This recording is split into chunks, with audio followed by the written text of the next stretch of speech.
followed home by a creepy old man, chased around town by a white SUV, and almost tricked by a man on a scooter. These are today's haunting stories.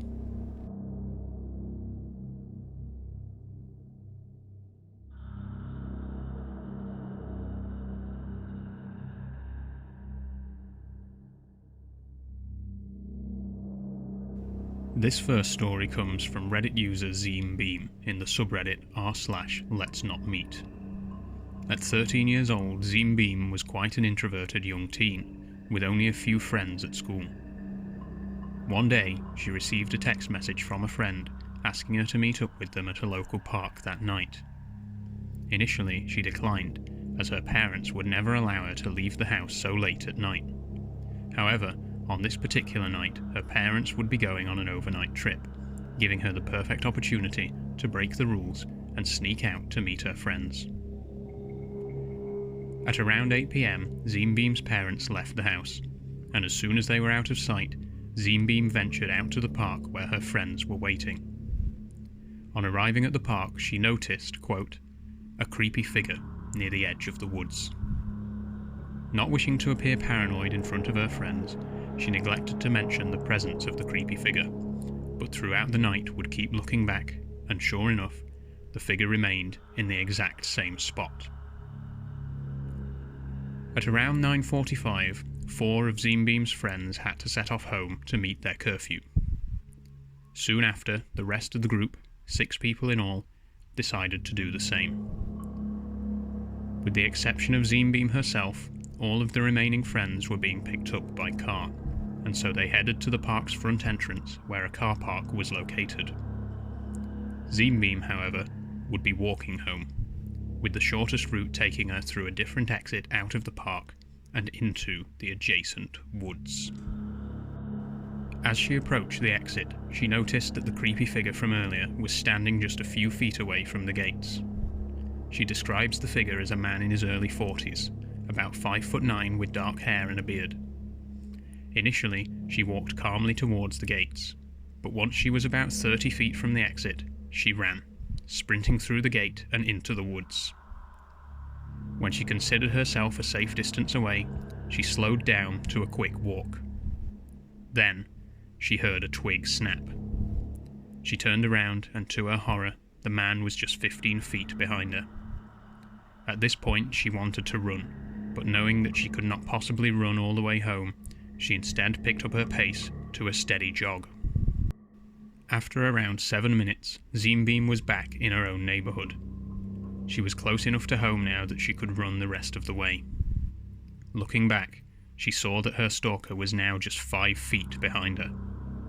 She ran, as fast as she could, but instead of going straight home, she tried to lose him by cutting through an alleyway, then a park, and even a few of her neighbours' gardens. But it was no use. When she finally reached home, the man was still right behind her, following her up the steps to the house. She flung the door open and closed it behind her as quickly as she could, with the man running right into it as it shut. Wasting no time, ZeemBeam ran around the house, locking every single door and window. Then, she took a knife from the kitchen and hid in her bedroom with the lights off. After a while, the man gave up and left, and so ended ZeemBeam's terrifying encounter. Unfortunately, this is not where the story ends. ZeemBeam was deeply disturbed by the events of that night, but felt unable to tell anybody about what had happened. Instead, she became even more closed off and refused to leave the house after 7 p.m, channeling her fears into writing short horror stories. A few months later, 2 of her classmates revealed that they had experienced similar encounters with the same man, but ZeemBeam was still too upset to share her own experience. Eventually, the man was apprehended by police and arrested for sexually assaulting a minor. ZeemBeam writes, "It haunts me to know that if he had caught me, I would most likely be in her position, or even dead." You can read the full story over on Reddit using the link in the description.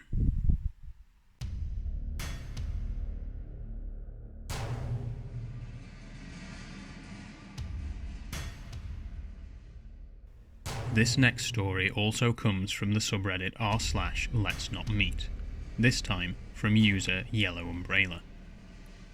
In 2019, Yellow Umbrella was working at Chick-fil-A. One night they were supposed to be on a closing shift, but instead left at around 8 PM. Yellow Umbrella was also a fan of Pokemon Go, and intended to visit a few Pokestops on the drive home. After visiting a few stops, they turned on to a long residential street. About 4 blocks ahead were 2 cars, a white SUV and a sedan. The SUV appeared to be following the sedan, even driving alongside it at one point, but never overtaking, despite the road ahead being clear. After glancing down at their phone for just a moment, Yellow Umbrella returns their attention to the 2 cars ahead. The white SUV has now left the sedan alone, and is instead driving slowly along the very edge of the road. As they approach, the SUV suddenly picks up speed, and turns down a side road where it pulls into a driveway. However, as they pass this side street, the SUV pulls out and turns back onto the main road. At this point, Yellow Umbrella approaches a set of traffic lights at a 4-way junction. The sedan is immediately in front, and the SUV soon pulls up behind. When the lights turn green, the sedan turns off to the left, disappearing into the night. Yellow Umbrella drives straight ahead, and the SUV gets stuck at the lights. By the time the lights turn green again, Yellow Umbrella is several blocks ahead, but the SUV is still following. Turning down an alley beside a strip mall, Yellow Umbrella believes they have managed to shake the SUV. But to their horror, when the SUV catches up, it turns down the same alleyway. Yellow Umbrella panics and continues down the alleyway, which eventually comes out into a car park opposite a church. Because the outside of the church is well lit, Yellow Umbrella decides to pull up as close as possible, checking the rearview mirror for any sign of the SUV. Sure enough, the SUV soon peeks out from the alleyway and turns into the car park where Yellow Umbrella is now parked. The SUV passes by slowly, and although they do not make eye contact, Yellow Umbrella says, "I can feel this person's eyes on me and can see their head turning." The SUV passes by and leaves the car park. But to Yellow Umbrella's horror, a few moments later, it appears in the alleyway again, having circled the strip mall. At this point, Yellow Umbrella is certain that the SUV is following them. They take off out of the car park as fast as they can, and sure enough, the SUV does the same. Fortunately, the street they were now on had a small police annex a few blocks down. Speeding towards the annex, the SUV still follows closely behind. However, as soon as Yellow Umbrella indicates to turn right into the police annex, the SUV turns left, finally deterred by the potential threat of police involvement. After this event, Yellow Umbrella asked family and friends if they knew anyone who drove a white SUV. Nobody had, completely ruling out any possibility that this had been a genuine misunderstanding. A police report was filed, but as they were unable to provide the car's registration number, nothing could be done. Fortunately for Yellow Umbrella, this was an isolated incident, and they never saw the white SUV again. If you'd like to read Yellow Umbrella's full story, you can find it on Reddit using the link in the description.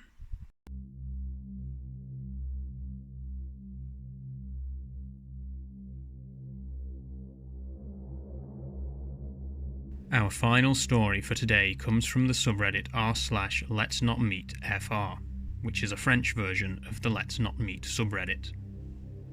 This story was translated by Google, so I must apologise to our French viewers if some of the details are incorrect. User AMDHRN3, who we'll just call A for brevity, was on vacation with her parents in the countryside. The family owned 2 ponies, and on this occasion A was walking the ponies at around 8 PM. She took the ponies down the lane from their house to a small crossroads, where she allowed them to eat before turning back. As the ponies ate, they occasionally looked down one branch of the crossroads, as if they could tell that something was coming from that direction. Sure enough, a short while later, a scooter appeared from that very same direction. On the scooter was a man in his 30s, who was driving quite poorly, leading A to suspect that he might be drunk. As he passed by, he slowed right down and said hello, but he did so without smiling and had a neutral expression on his face the entire time. A waved at the man but was quite unnerved and quickly turned away. As the man drove on, A prepared to walk the ponies back up the lane to the house.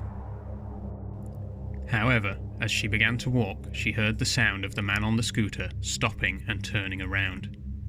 She refused to look back and kept on walking, but soon heard the man pull up at the crossroads where she had stood just a few moments earlier. He shut off the engine and shouted after her, claiming that his scooter had broken down and that she needed to come back and help him. Bearing in mind that A had no phone on her at the time, as well as holding 2 ponies, it's unlikely that she could have done much to help, if indeed the scooter had actually broken down as the man claimed. As he continued to shout, A began to panic and kept walking faster and faster. Soon she heard footsteps behind her, which quickly turned into a run. After about 30 seconds, the footsteps subsided, and A breathed a sigh of relief. However, it wouldn't be long before she heard the sound of the scooter starting up and driving towards her. At this point, A knew that the man was chasing her and broke out into a run, with the ponies excitedly galloping alongside. They ran for about 10 minutes before they reached the end of the lane. A listened out carefully, but there was no sign of the man on the scooter. She went home, shaken but relieved, and never encountered the man again. Once again, if you'd like to read AMD HRN3's full story, you can find it on Reddit via the link in the description. But please remember that the original post is in French, so you may need to translate it. That's all for this installment of Haunting Stories. Thank you for watching, and I'll see you in the next one.